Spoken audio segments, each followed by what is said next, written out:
Good morning, everyone, and welcome to this webinar about the trends in science communication and how the COVID pandemic has influenced that. Your host today is actually the European Association of Communication Directors, which I represent. And our aim is to engage communication professionals to drive excellence, to develop best practice, and also, not the least, to shape the future direction for communication in Europe. And our co-host today, Alexander Bruman, assistant professor, he's unfortunately gone down with the flu or something, so he's not here today, but he's leading the Nordic Alliance for Communication Management, which is a BA group that works across the Scandinavian countries to bring together scientists and academics from fields of communication and management from Norway, Finland, Sweden, and Denmark. And today we are so fortunate that we have speakers from both academia and the practical life. First of all, we will hear from Mike Schäfer. He's professor in science communication from the University of Zurich in Switzerland. And he will take us through the kind of ecosystem of science communication and how that has evolved and the trends that he sees currently and also emerging. Followed by Cissi Askwall. She's the Secretary General of Vetenskap and Allmänhet from Sweden. And she will share her insight and also a research-based empiric study, which will further deepen the conversation. And at the end, Anne Stenstrup Dutch, she's the communication director of Sintef Energy Research. She has been working in science communication for a very long time, and she will try to round up what does this mean for us practitioners working in this field. And with that, I will leave the word to Mike. Are you on? Thank you, Mike. I am on. Good morning also from my side to everybody.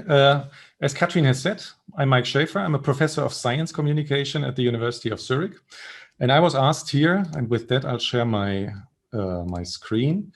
I was asked to give a presentation, kind of a big picture presentation, if you like, on trends in the science communication ecosystem and how the pandemic catalyzed them. And I only have 10 minutes for that, 5 slides. The slides you find also on my Twitter account if you're interested in. So it's going to be necessarily a little crude and a little sketchy at times because time is scarce. All right, so let's jump right into the slides.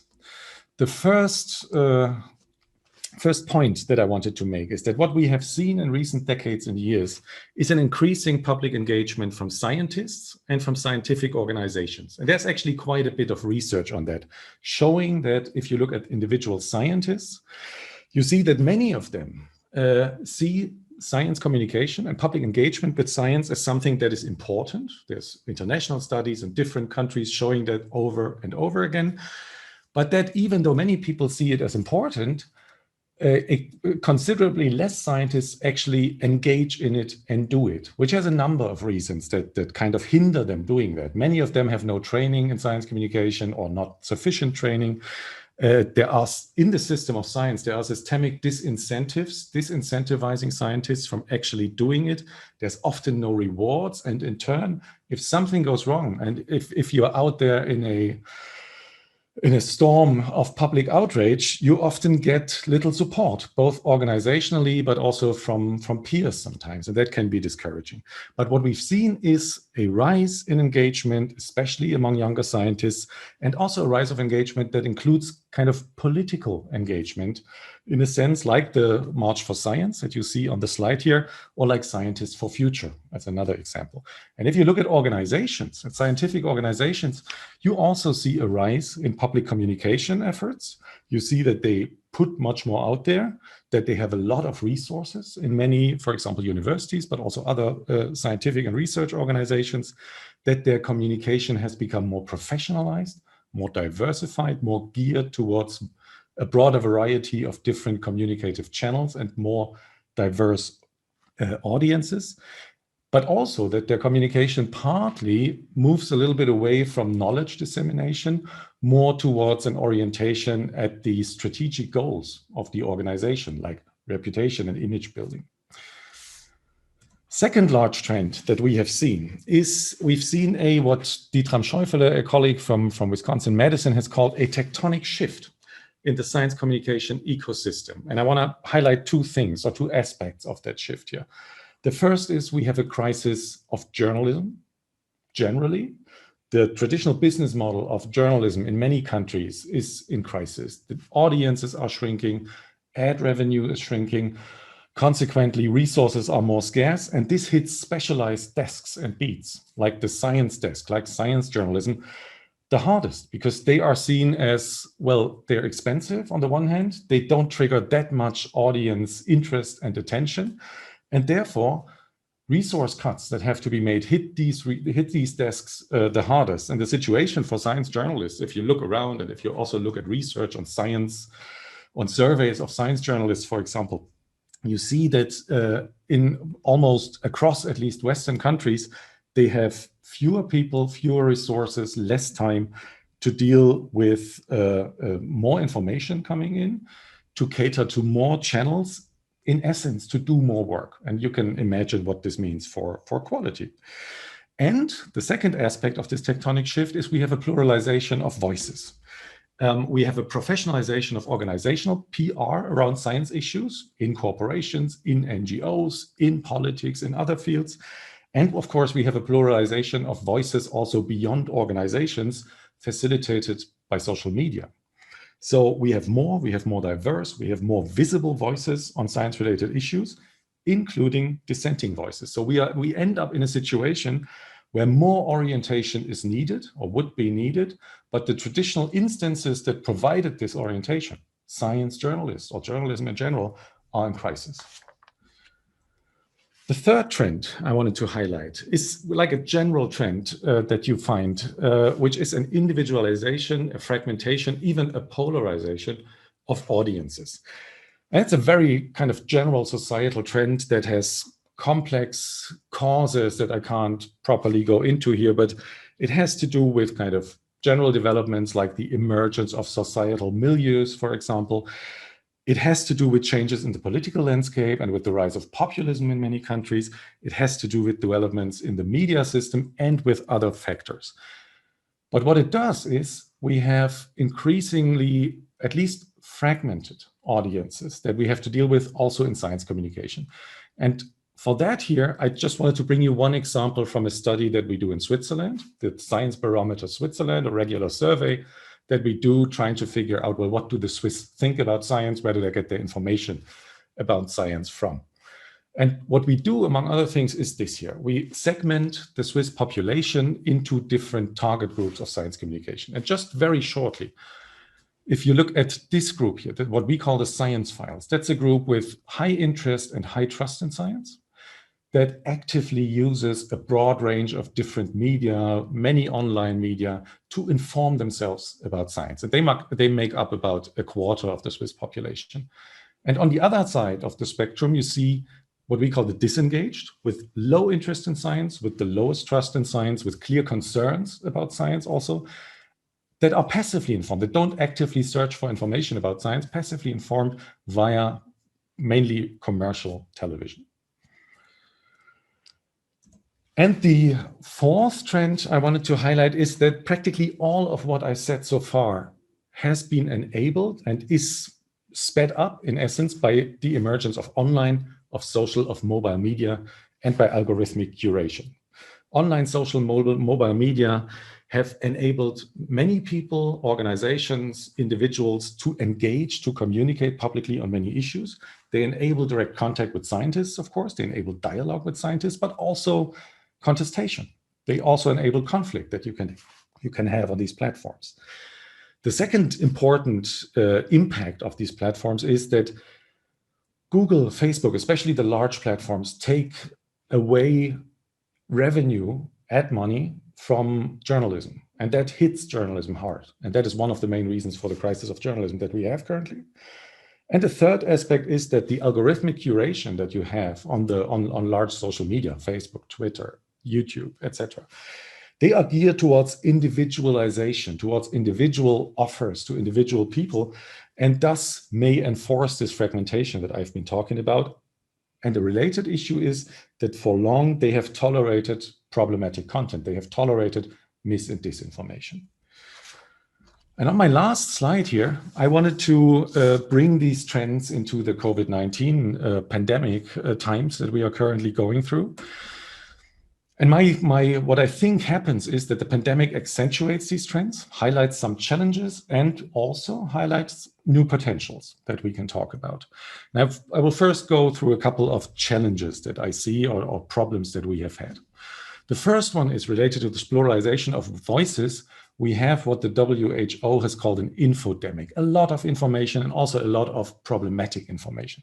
There's quite a bit of misinformation out there, often also misinformation, as colleagues from Oxford have called it, coming from the top, so from political leaders or from celebrities, which gets an especially large amount of resonance often on social media.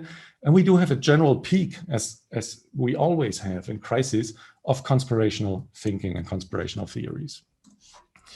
We have an increasing workload for science journalists who are in a problematic position to start with already. We have a crowding out also due to the pandemic of other issues, also of other important and other science-related issues like climate change.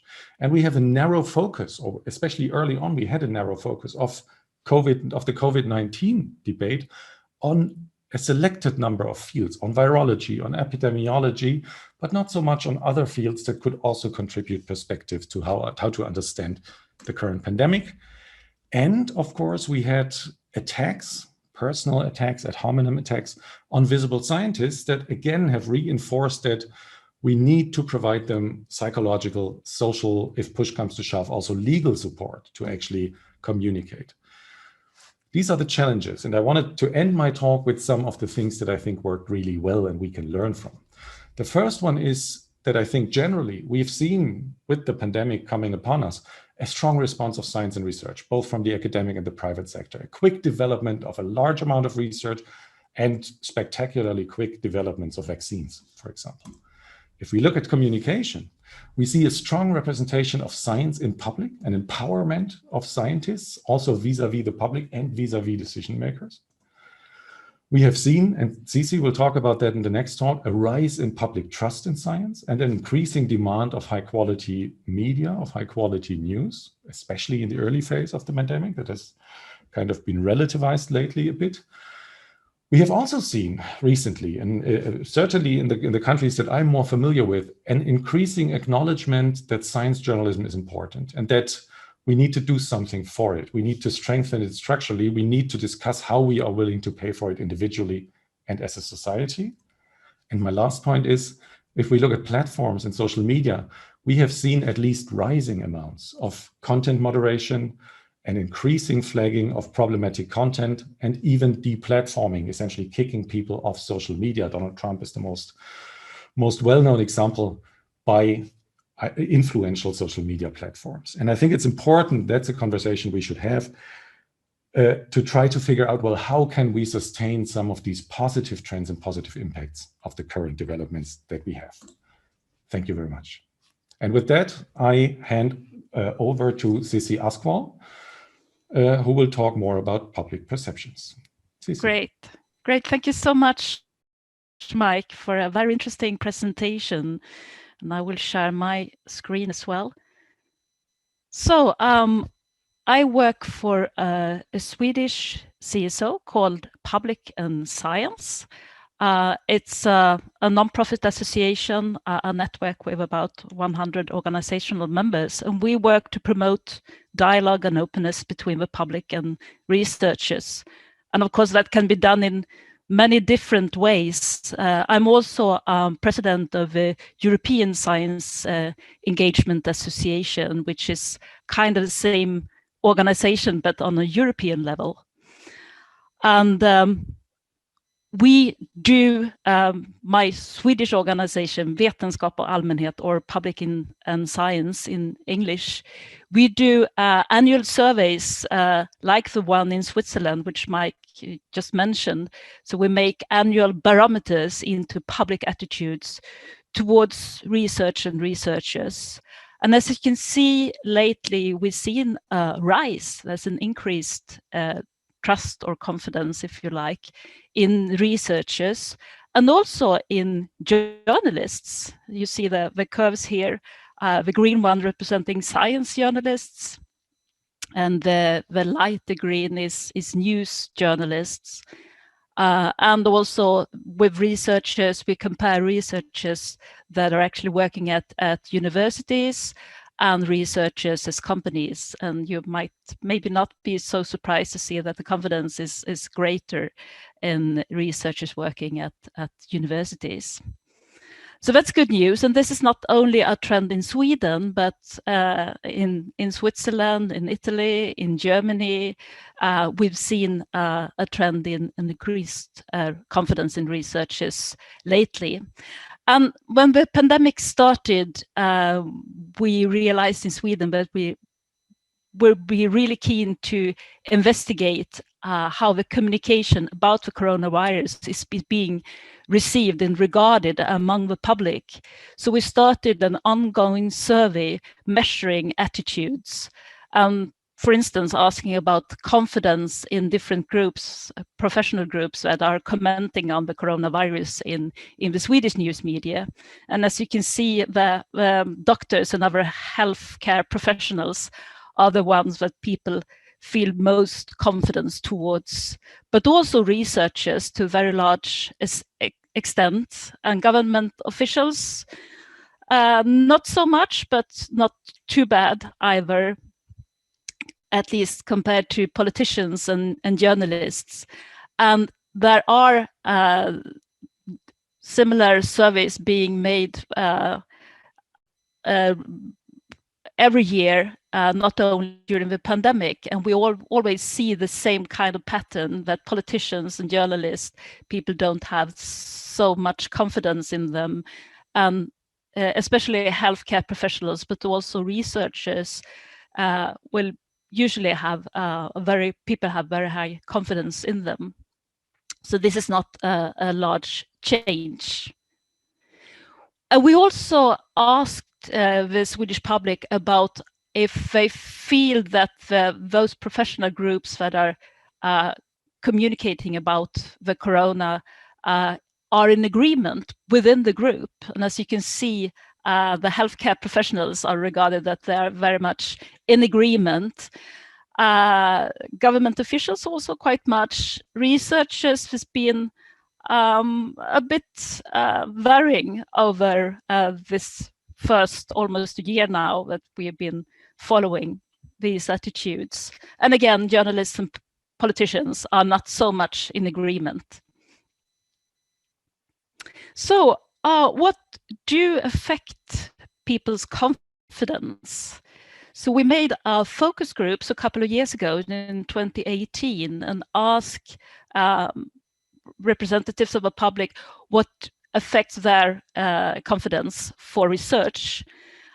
We found that it's a matter of different aspects. So it's about the process. If you feel that confidence, you feel that research is conducted in a good way, that you understand what they do and it's done in a proper way. It's about the results that you can, it's good results coming out and results that you can trust. It's also about the people that are conducting the research, the researchers, if you feel that they are, they have a quality and they have high education and you can feel confidence towards them. And it's about presentation, how they communicate their research. And I don't know if you recognize the guy in the picture. It's the late, I know I'm dropping his name, but I think many of you know his face. Please help me through the chat. So this could be seen as a quiz. Who is this guy? very famous scientist, but also science presenter in Sweden. So we also were curious about if people had their confidence towards researchers had been affected by the pandemic. And we had a specific question about this in our annual barometer, the science barometer. So has your confidence in researchers and also in journalists been affected by during this pandemic? And as you can see, the light green shows that the people had about the same confidence as before during the pandemic towards researchers and journalists. But quite a few, about 13%, had larger confidence in researchers compared to before. Whereas towards journalists, it's another story that about 1/5 said that they had a decreased confidence in journalists. And then we follow that with another open question. So what's the main reason why your confidence has been affected? And here you can see some examples of their answers, that the people that had a larger confidence towards researchers compared to previously had a few arguments so they do a lot to find a cure. They know what they're doing. We see now through the pandemic how important their work are. And also about journalists, you see some examples of why they felt their confidence has decreased, that they are exaggerating, creating hysteria, they just want to sell papers. And they provide different information the whole time. So there was some examples of how they explained why their confidence had been affected. Coming to my last slide, we also in the specific corona-related survey on communication in Swedish media, asked the public about the confidence to the different large media outlets in Sweden. The public service television and the public service radio are the most highly regarded, and then the largest daily and the largest commercial channel scoring quite high also. If I had a similar curve or graph over how many people are following the news in these different media outlets, it would be almost the same ones, but most people attend to news from public service radio and television, and also the commercial channel 4 is very much viewed. And we can see that people are consuming a lot more news through traditional media now compared to before the pandemic started. That's what I wanted to share with you. So thank you so much for your attention. And with that, I also want to give the floor and hand over the mic to the next speaker, who is my Norwegian colleague, Anne Stenstrup Duch. Please. Thank you very much. Thank you, Sissi. I will now share my screen too. Okay, hello everyone. My name is Anne Stenstrup Duch. I am the Communication Director at SINTEF Energy Research. So SINTEF is one of Europe's largest independent research institutes, and we work within the natural sciences, medicine, and social science. And specifically at SINTEF Energy, we work with sustainable energy solutions and climate mitigation technology. I've also before worked with medical science communication. At first, I will present a few statistics for Norway, not as much as Sissi has done. But then I will present 3 communication challenges that we face today in science communication and in coronavirus communication. And I will try to address how we work together with these issues. I work with them together with my team. So a few numbers first. The statistics I will show you have been provided by the Research Council of Norway. So to the first question, trust in science. In general, how much trust do you have in science? Well, the numbers show that in November last year, 89% of Norwegians either have a lot of trust or have quite a lot of trust in science. So trust in science is high, and it has been so over time. It might be no surprise, but trust has risen quite a bit in the recent months. And it may be that all the coverage of corona vaccine research has had a positive effect. But when we compare with other European countries and what we've seen that Sissi has presented, we see the same development in terms of growth in confidence. Scientists, they also enjoy high confidence in the work that scientists do in the fight against the coronavirus. 87% of those surveyed express confidence in the work that researchers do. And this is actually the highest number since the question was first asked in April 2020. These are good figures for science in Norway, but at the same time, it is important to stress that people need to have a healthy critical perspective, and they should not blindly trust science. So science is very much about debates and criticism, and to drive the science front forward. So the meeting between science and society is dependent on a critical discourse. Now, if you work as a science communication specialist, do remember that you're actually working with communication gold. So as a scientist, you actually start with credibility and trust by default. But there are a lot of issues and challenges in front of us, and that makes my job super interesting. And I will mention 3 challenges that I see clearly that is relevant in the coronavirus situation that we are now. But I think they're also relevant to science communication in general. So I'll try and solve all of these issues in 10 minutes. Okay, so here we go. Challenge number 1. This is actually here referring to one of the articles that Professor Mike Schaefer already has mentioned.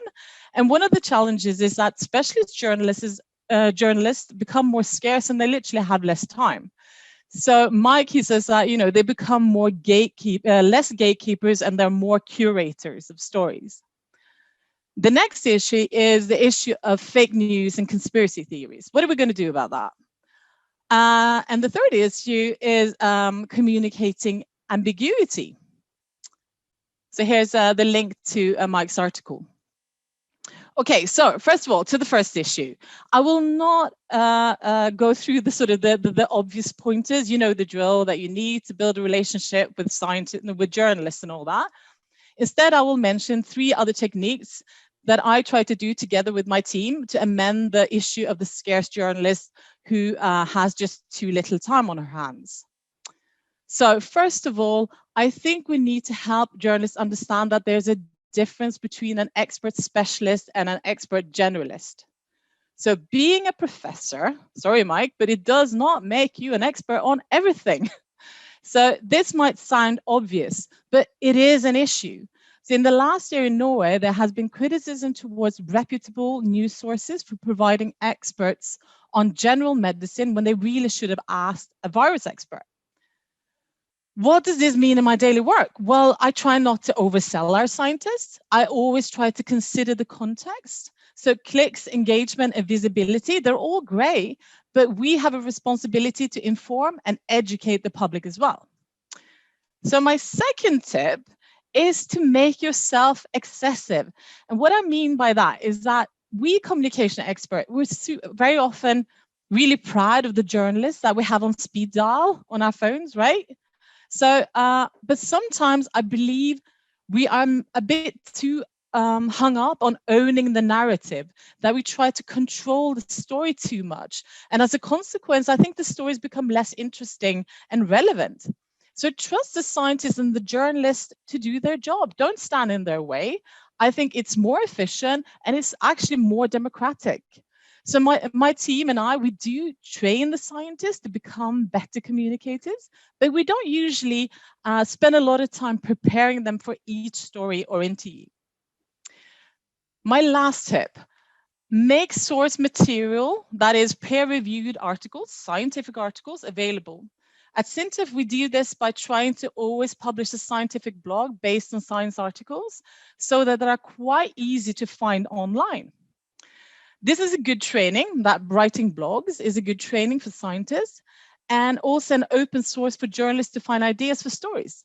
It also provides transparency, which is relevant to my next challenge. Okay, so what do you see in this picture?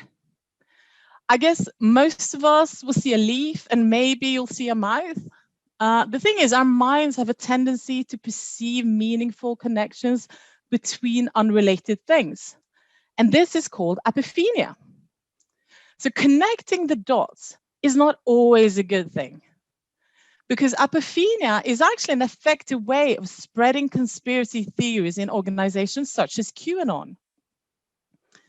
QAnoners, they're asked to do their own research and to make their own conclusions. But when they do research on Google or YouTube, they're only exposed to results that confirm their biases. Mike has already mentioned this. And I strongly recommend you to read an article that I will refer to in the PowerPoint as well, which is about how a game designer explains how QAnon is a game that plays people through guided apophenia. Okay, so this is a big challenge. What can we as science communicators do about that? So we can try and do a few things. I think first of all, you need to claim your niche online. Make sure you have a search engine optimization expert on your team. When someone Googles your area of expertise, make sure they find your peer-reviewed science and not some random person who has their education from YouTube University. So to put it bluntly, if you have a true expert within your field, you owe it to the world to share it online. Secondly, this might be obvious, but I'm still mentioning it.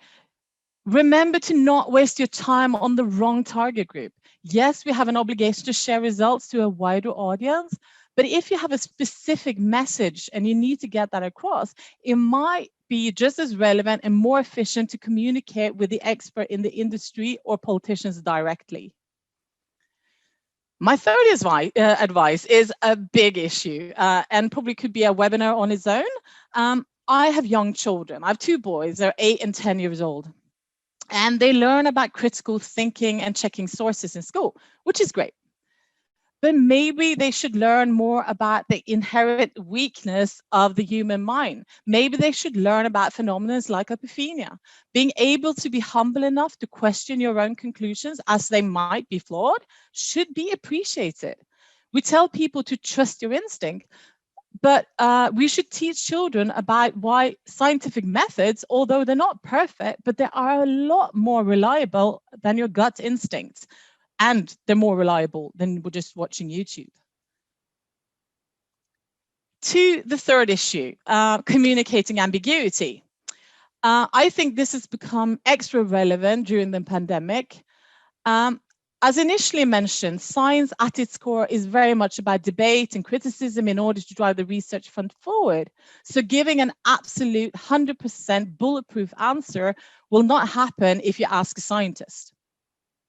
Anyway, not any of the scientists that I know anyway, won't give you a 100% answer.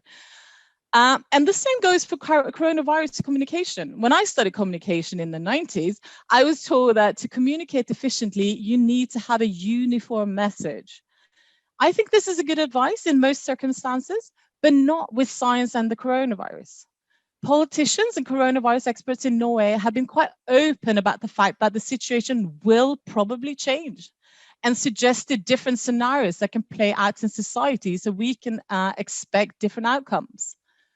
I think in Norway, we have been exposed to efficient expectation management as well as communication.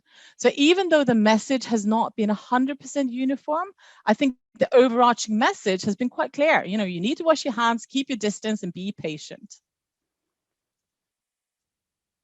So I think the pandemic has changed the game. It has reminded us how fragile we are, but also that if we come together, I think we can find a solution a lot faster. Our biggest crisis, the pandemic and climate change, demand a global response. And we as science communicators have an important role to make sure that message comes across. I have addressed 3 major challenges in science communication, in journalism, fake news, and communicating ambiguity. If the trend from the statistics Sissi showed us, and I initially showed you, if that continues, that people keep trusting scientists, I think that we have a big but quite manageable task in front of us. Thank you very much. Thank you very much, Anna. I just realized that I actually forgot to tell you who I am. So I'm the strange person. Catherine Torp is my name, and I'm the communication director for the Research Council of Norway. And I work together with Anne to run the EACD group in Norway. What I can see is that there is a lot of engagement on the chats and also some questions. But I will start on the Q&As that you have submitted so far.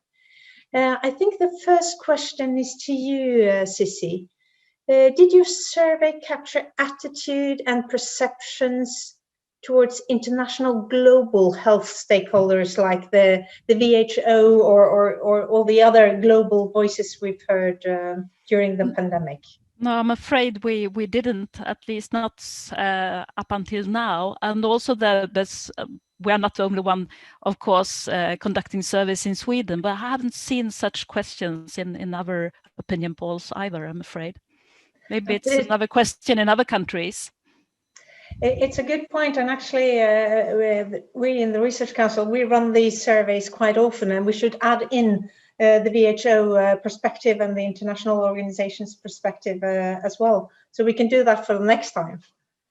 All right. Yeah, well, here is a question that I think is kind of more general.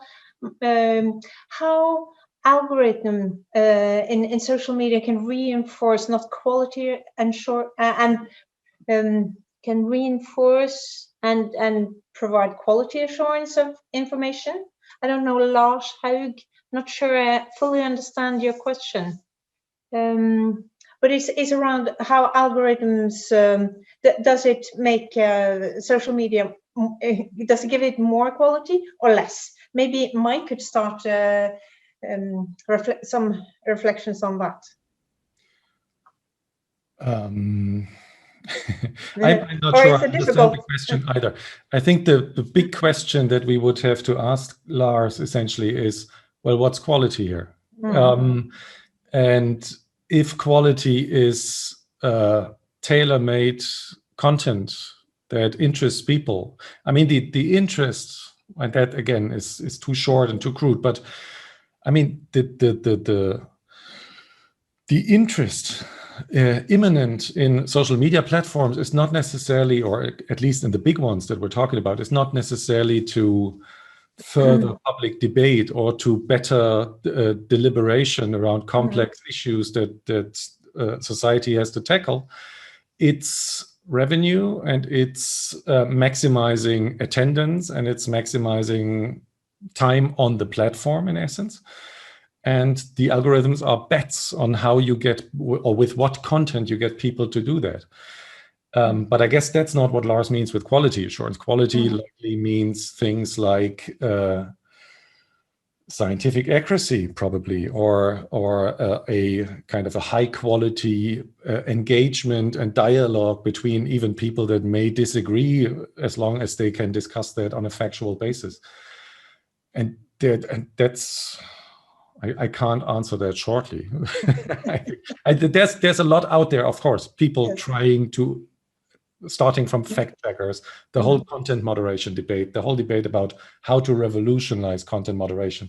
We had in the chat a question about, well, is deplatforming actually is it good to kick Trump off Twitter if the company decides that? And if it means that the whole Trump crowd just moves somewhere else where we see them less, where we can't regulate them maybe even as well as we can if they remain on Twitter.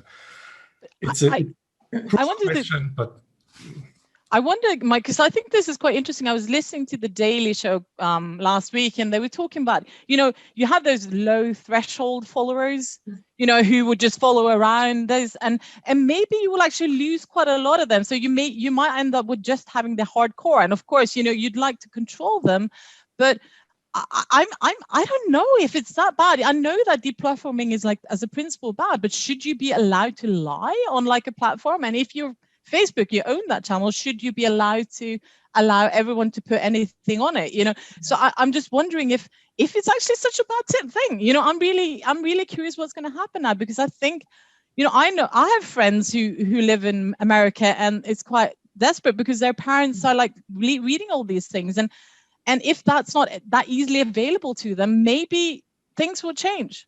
But I don't know. I just I'm really interested in following this in the future. And when I listen to QAnoners, I actually grew up as a Jehovah's Witness, and I see a lot of the same similarities with QAnoners and how they're quite, they're just basically believing what they're saying because by default. And I think, in order for them to sort of move away from that's a big, they need to be like deprogrammed, and they need their support system from their families, and they need a lot of things. But I think if that information is not available, maybe there will literally be less QAnoners. It's just, but we'll see what happens. But I think it's a good idea that this is not available everywhere. We're all wondering, I think. Yeah, I think we're all wondering. I mean, just one sentence. One of the questions of the American political system, by extension, public debate, is polarization, and the fact that on many issues and also on many media, you only get one side of the coin anymore.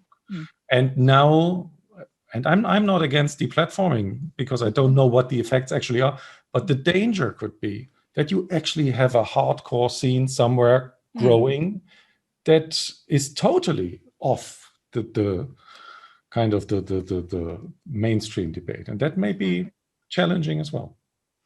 So I thank do agree. you, Mike and Anna, and I can see also in the chat that people are saying kind of censorship is a very tricky thing, and you don't know if it's the right thing to do, and we will probably need another seminar in a year or so to try to give a more informed answer to that question. But I can see there is a lot of questions on the Q&A part, and I think that one from Andrew Cutting. What strategies or tactics would the panel recommend for best targeting the passive supporters? Sissy? Well, yeah, I think more general, it's the importance of listening and it really invite for dialogue to reach those more hard to reach groups. So it's about coming where they are rather than inviting them to your channels, your rooms. And you need also to speak their language. Of course, you shouldn't use scientific jargon, but really to try to use common language. And you can't really force someone if they are not interested in changing their minds. You have to be relevant to them. You need to communicate starting in what they are, where they are. I mean, their curiosities, their fears, their concerns. And I think it's an excellent, now during the pandemic, I mean, everyone is affected and everyone would be interested in how best to get rid of this pandemic. So it's a good conversation starter. Yes, I can see that there is a kind of a parallel chat here on the deplatform issue is going on, but we do have 14 open questions, and another one from an anonymous attendee. Could you comment on the credibility of researchers and communication within the pharmaceutical industry, in particular in the current context?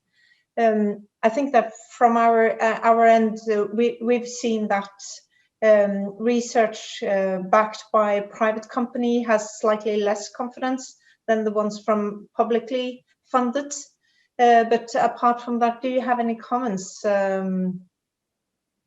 Maybe from Mike or Sissy, have you done any research on that? I mean, the one thing that may also tackle a little bit the passive supporters, who I think are, for me, they are the most interesting and important group. It's the largest group, and it's the one science communication is usually not geared for. We usually cater to people who are already interested in science, and that's not a good thing. But back to the pharmaceutical question. I mean, surveys in several countries, we do the same question that Sissy has presented from Sweden. You always see that, and we don't ask for pharmaceutical companies, but for companies, researchers and companies, it's lower than for science in general, and it's lower than for scientists and universities. And it may have to do with something. What I like is a model that social psychologists have come up with, trying to explain, well, what does trust in science rest on? And they usually describe 3 pillars: expertise, do they know their stuff? Benevolence, so are they interested in their, or do they seem to be interested only in their own advances or in the common good? And essentially honesty is the 3rd dimension. And if you apply these to the pharmaceutical industry, you can also already see where it may lack. Rightly so. I mean, the job of the industry is not necessarily the common good. It's to advance also corporate gains, and that decreases trust, because, I mean, the public doesn't necessarily share this interest. And that's also, last point, something I would advise for the passive supporters. The passive supporters, I think it's important that we as societies do not lose their trust, because they have that. They're not very interested, they're not very active, but they do trust science. And it's important that they don't go over the brink. But if we want that to happen, we can't bombard them with expertise and knowledge and facts and numbers. They're not really, I mean, it's different in COVID-19, as Cici has said, because everybody's affected. But usually, they're not all that interested in that. So try benevolence. So try honesty. And then you have to present individual scientists as sympathetic people on a mission that try to improve, I don't know, improve the world. Sounds pathetic, but try to present science via actual people that they can relate to is, for example, something that works quite well in this population. Then, of course, it's also the question of openness and transparency that for researchers at universities, there are more and more of a trend towards open science. You need to publish openly, and that's not the case of companies, obviously, because they need to get their revenues from the results of their research. So that's also, I think, a change or difference. Actually, that was one of the questions that was touched upon here. Is a role of the companies kind of doing research versus the universities doing research, on kind of the difference in center identity. I can comment on that. Yes, because exactly. we work with companies all the time. That's what we do. I mean, we were, I was about to say science for hire, but the thing is, we also publish our science openly. So I guess the science that we do is at an open science level. So yeah, we don't do that many direct confidential projects. Most of them are open. So I think if you work with scientists, you as if it's not protected against, business models and but try to publish as openly as possible, because that's the only way for it to be transparent, as Cici says, and in order to check the sources. So if you want the credibility of science, you have to sort of publish it openly. Or else it's yeah. But we do this, and I think it works really well. And we work with some of the largest European companies on this, and also competing companies working together in big projects that we have, where to find the best technology. And I think also, if you want to tackle climate change, we have big projects on carbon capture and storage, and you have like competing industries working together with this, because this is a big issue that needs to be done globally, and they share technology in order to fix this issue together. Yeah, so that's a big, but it is possible, for businesses to be involved in science too, and be open about it and credible as well, I think. Good point. Just to shift a little bit on the thematic, there is a few questions also around kind of the emergence of conspiracy theories, etc. So when you have limited resources, how much is there any hope to kind of influence those kind of target groups, and how can communication and journalists work towards these trends? I think that you touched upon it in your speech, Mike. Yeah, I try to be brief. I think the first thing is, or I try to think about it as conspirational thinking rather than conspirational theories. So, and by extension as a spectrum instead of, well, there's this one group of conspiracy theorists and they're kind of the others and we're on this side and they're on that side.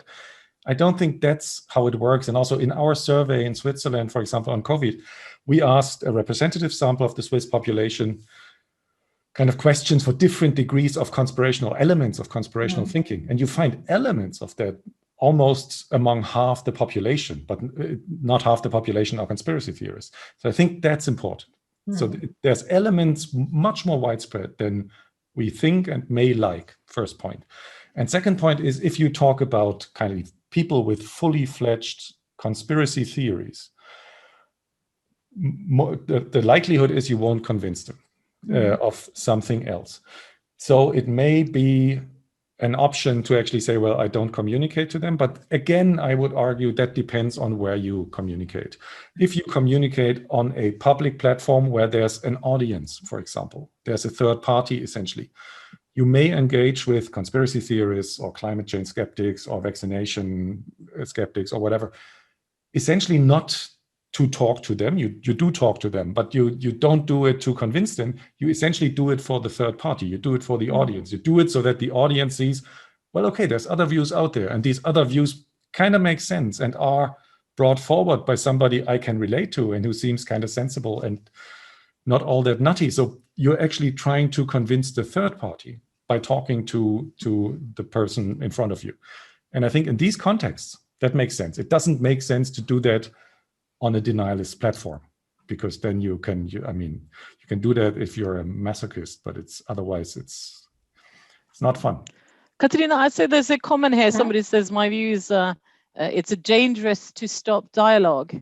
I just want to say, of course, dialogue is really important. I'm just questioning if should you be allowed to lie and slander online? I mean, because you're not allowed to do that in all forums in life. That's not freedom of speech. I'm just saying, the way that Twitter was fact checking a few of the things that Trump did, maybe that is the right thing to do. I haven't concluded on this. I'm just saying that I don't think necessarily, we have this idea that everyone is allowed to say whatever they are, but that's not the law. So I think, and since now the platforms on Facebook and Twitter, they said we're not responsible of the content of what our users are putting out there. Is that the way we should be organized in the future? I'm just questioning that. And of course, the best thing, of course, is to go into dialogue, talk to people if you have the time.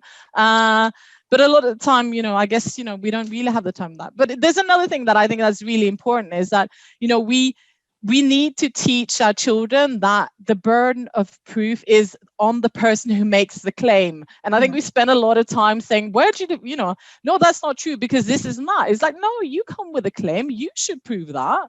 And I think we try to be like sensible back to these people who come with these crazy claims, and we should actually challenge them. Said, what's your source? And so I think this is something I try to teach my children, like one step at a time, is that if you make a claim, you have to prove it. So it's like, I can't prove that the Santa Claus doesn't exist. You have to prove that he exists. No? I can see that a lot of the audience is also, but who defines what's a lie, what are the facts, and what is a fact without context, etc. So it's not an easy question to give a straight answer to. But I think that we've had quite a few very good comments also in the chats, and people are sharing links. So that's really interesting. We will try to gather everything and send it out to all of you.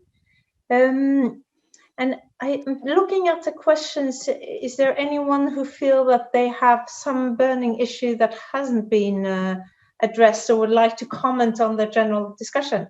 Sissi?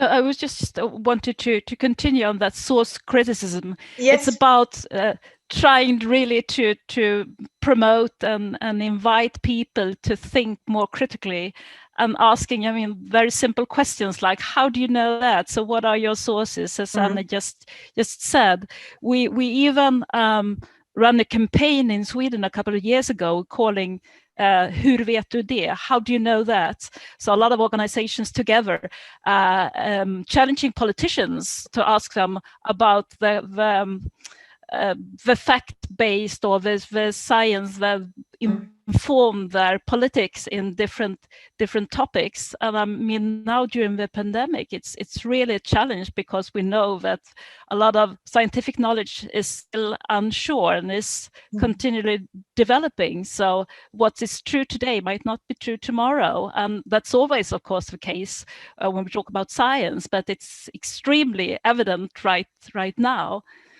So that's also a challenge. And then it's important to not only explain research results, but also how research is conducted and how comes there will be different results coming from different researchers and different views on how best to fight the pandemic, for instance. Excellent. Now we are kind of 3 minutes before we need to close the webinar, and I would just like to thank our excellent panel for brilliant introductions and a very good discussion, and also the audience. I mean, you're on the chat, you're on the Q&As, and it's really great fun to have this kind of discussion about a topic I think that many of us are working with on an everyday basis. And Sissi and Mike, you have provided us with some research and Anna also. So we try to work research-based, and we're actually going to follow up with a new webinar on the 13th of April, and trust and the public debate in the age of social media and this kind of issues that we have discussed today. So I hope to see you again on the 13th of April, and rest assured you will get all the links you need, and we will send out an email after this webinar.